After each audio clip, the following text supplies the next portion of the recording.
Hi everyone, today we're going to be talking about entropy and bond dissociation energy using it to calculate enthalpy.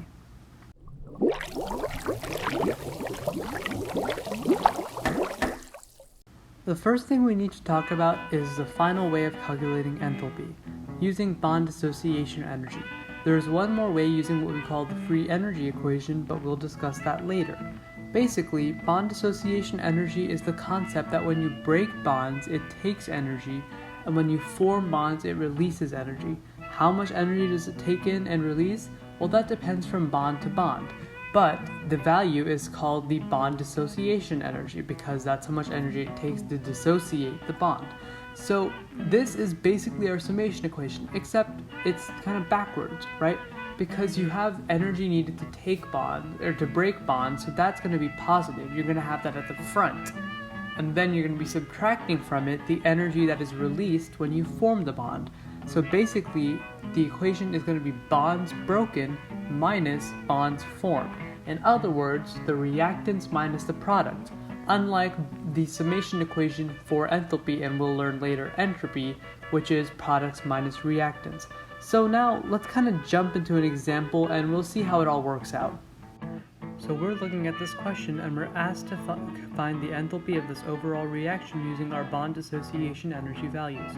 We see that an HH bond is 432 kilojoules, an OO double bond is 496 kilojoules, and an HO bond is 463. So we have to figure out which bonds are broken and which bonds are formed. Remember that it takes energy to break a bond, and when you form a bond, it releases energy.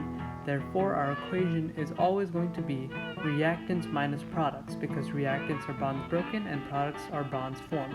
As you can see here on the side, I have this little table, and I always use this table to calculate it.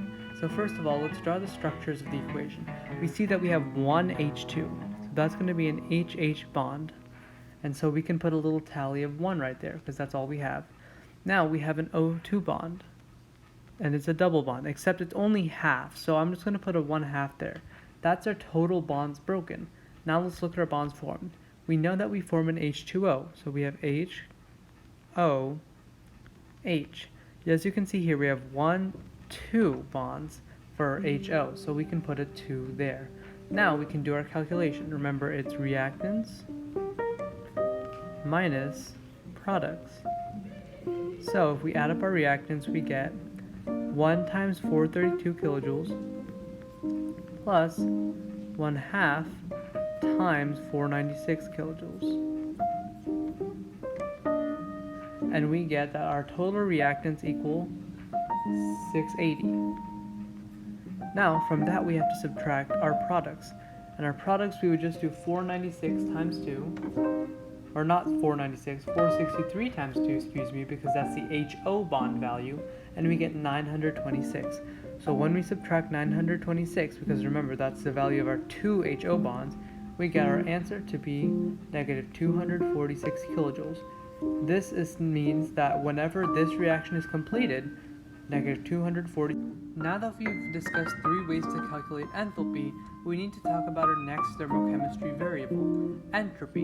You may have heard this word before to describe chaos and randomness, and that's pretty much exactly what entropy is. Entropy is the chaos or randomness of a system. So the way its textbook described is a number of possible microstates as a form of energy.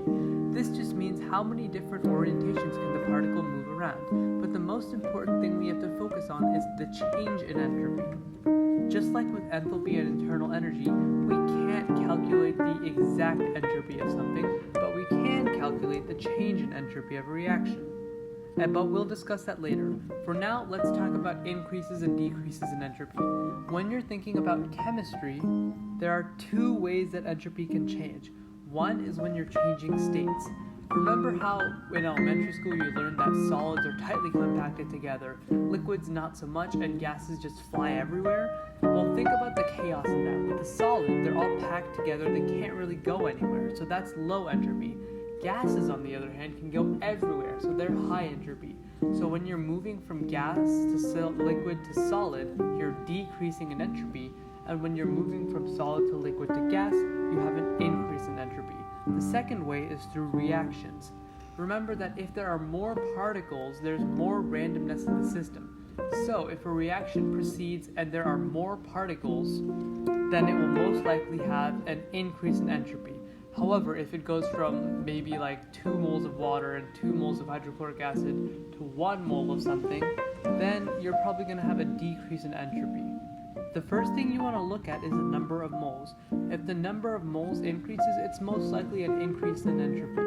However, if you have the same number of moles, like in a lot of combustion reactions, then you have to look at the states of matter. For example, if you have a combustion reaction where a solid burns, say like wood is burning, you have a solid plus a gas, because you need O2 to burn, turning into 2 gases, carbon dioxide and H2O.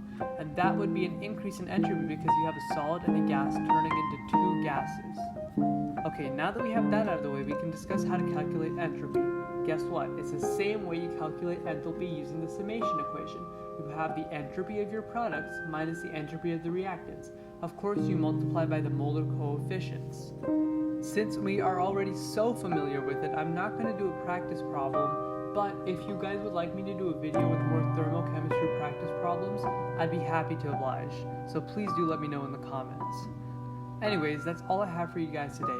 I hope this video helped you understand what entropy is and how to calculate enthalpy through Bond Dissociation Energy. Next week, we'll most likely be talking about Gibbs free energy, which is a way to tell us if reactions happen spontaneously or if they need energy to proceed. Thanks for watching, and I'll see you guys in the next one.